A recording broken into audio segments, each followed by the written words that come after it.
right, guys, so for your pattern study, you're going to need your colored cardstock, scissors, ruler, pencil, glue, X-Acto knife, and maybe even your ruler, I would suggest. Make sure you're choosing colors that kind of go together here. I chose some complementary colors for mine. I didn't really have a total plan going in, which I probably should have, but I decided I definitely wanted something circular. So I'm going to kind of walk you through the steps of how I went about doing this project.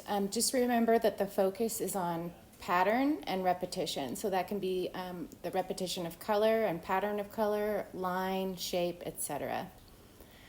So what I started off with was a bowl from my kitchen because I wanted to do something circular. And I just traced a circle, and then I started kind of just figuring out what shapes I wanted to use and what colors I wanted to use, and then using things from around my kitchen just to make somewhat perfect circles. I could have taken my time a little bit more when I was cutting things down, which you'll see in the end, but you get the idea. And then I just started figuring out what colors I wanted to use and kind of playing with how I'm going to layer some things. So for the background, I wanted to do some blues, and I decided to use repetition of color and also shape and line in the background. So you can see here I'm just gluing these strips of color in, and I'm using my bowl as a guide so that I know what curve to make my paper that I'm going to cut from. And I just started pasting them down so that my background is complete.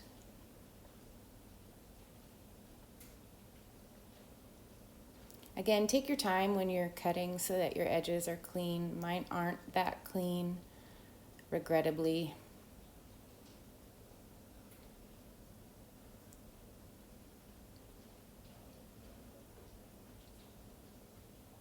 And you can just see how I'm layering different colors in, and the shapes are different widths too, just for a little bit of variety, but there's still that indication of repetition in there.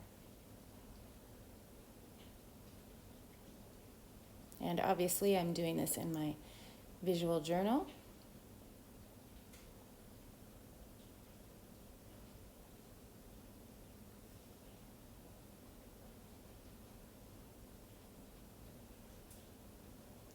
And then I move on to the sun that I'm going to create sort of toward the center of the piece.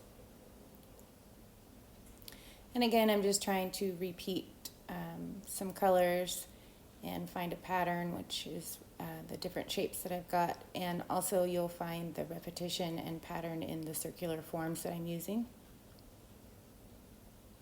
I'm kind of layering them in a cool way so it's not boring.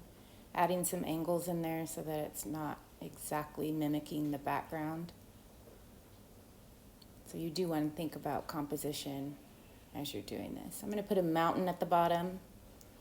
And here I'm kind of playing with different colors because I don't know exactly what I want. Well, what I want is a dark blue, but I don't have it. So I ended up opting for black and then layering some gray on top, which was not my first choice, but since I didn't have a really dark blue, I just went with this because I think it looked better than a green.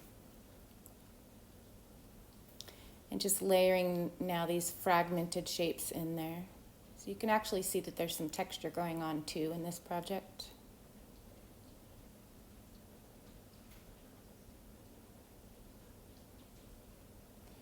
And there is pretty much my finished piece. I'm cleaning up the eraser marks.